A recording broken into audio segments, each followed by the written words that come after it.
আকাশ বৃষ্টি ও জলাধার থেকে ছাড়া জলে জলমগ্ন 51 সতীপীঠের অন্যতম বীরভূমের বোলপুরের সতীপীঠ কঙ্কালীতলা। কোপাই নদীর জল ছাপিয়ে কঙ্কালীতলা মন্দিরে হু হু করে ঢুকছে জল। পরিস্থিতি নিয়ন্ত্রণে ঘটনাস্থলে শান্তিনিকেতন থানার পুলিশ।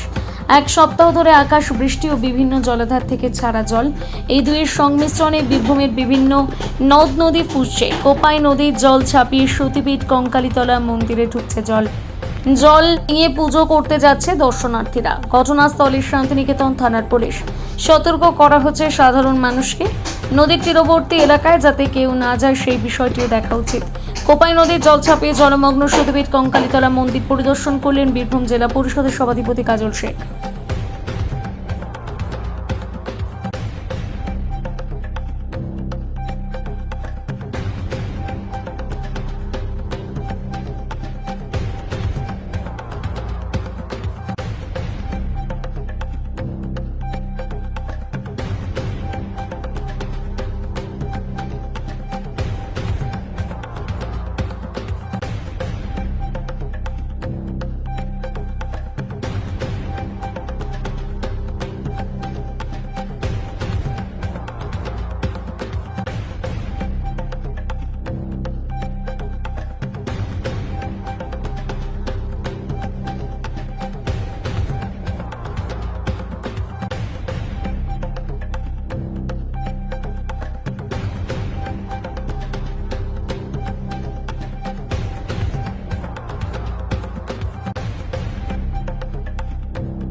প্রাকৃতিক বিপর্যয়, এখানে কারো কিছু করার নেই, কিন্তু বীরভূম জেলা প্রশাসন সবসময়ের জন্য প্রস্তুত আছে।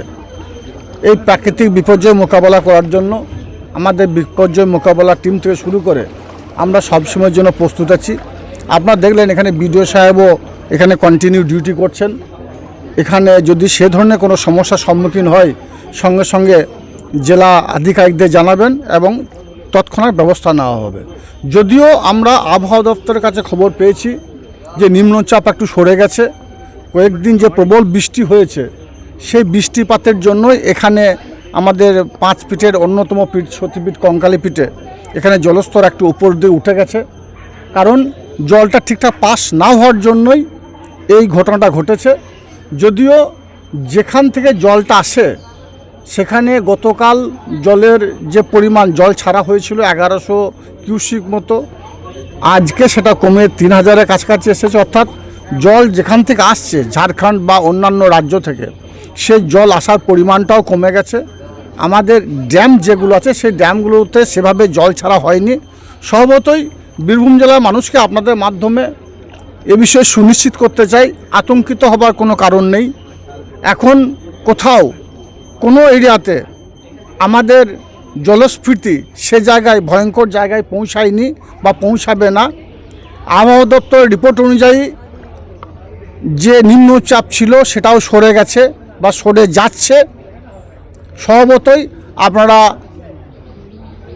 আশ্বস্ত থাকতে পারেন বীরভূম জেলা প্রশাসনের প্রতি। আমরা ইরিগেশন ডিপার্টমেন্ট থেকে শুরু করে বীরভূম জেলা প্রশাসন থেকে শুরু করে পুলিশ প্রশাসন সকলেই আপনাদের পাশে ছিলাম, এখনও আছি এবং থাকব। আমরা সব দিক দিয়ে লক্ষ্য রাখছি।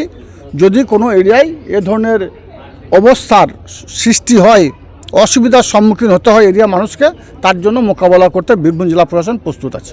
ক্ষয়ক্ষতির কি খবর পাচ্ছেন? এখনো পর্যন্ত বীরভূম জেলার কোনো ক্ষয়ক্ষতির কোনো খবর আমাদের কাছে নেই। প্রবল বৃষ্টিপাত হয়েছে, তার জন্য বীরভূম জেলা থেকে জেলা প্রশাসনিক দপ্তর থেকে প্রত্যেকটি বিডিওদের মাধ্যমে আমরা তিরপলের ব্যবস্থা করেছি এবং যে বাড়িগুলো ভেঙেছে 2-4টে যেগুলো মাটির বাড়ি, যেগুলো কেন্দ্র সরকার ইচ্ছা করলে মাটির বাড়ি থাকতো না, পাকা বাড়ি হয়ে যেত, আবাস যোজনা বাড়ি দেয়নি, বাংলাতে বা বীরভূম জেলাতে যে মাটির বাড়িগুলো আছে সেই বাড়িগুলো কিছু কিছু বাড়ি অবশ্যই ভেঙেছে। সেই বাড়িগুলোতে তিরপল দেওয়ার ব্যবস্থা অলরেডি আমরা করেছি। যদি কোনো পরিবারের যদি সে ধরনের ঘটনার সম্মুখীন হয়, যদি কারো বাড়ি ভেঙে থাকে, তাদেরকে বলবো আপনাদের মাধ্যমে জানাতে চাইছি আমরা আবেদন করুন, আমাদের ব্লক সমষ্টি উন্নয়ন আধিকারিক সাহেবদের কাছে আমরা যথোপযুক্ত ব্যবস্থা নেব।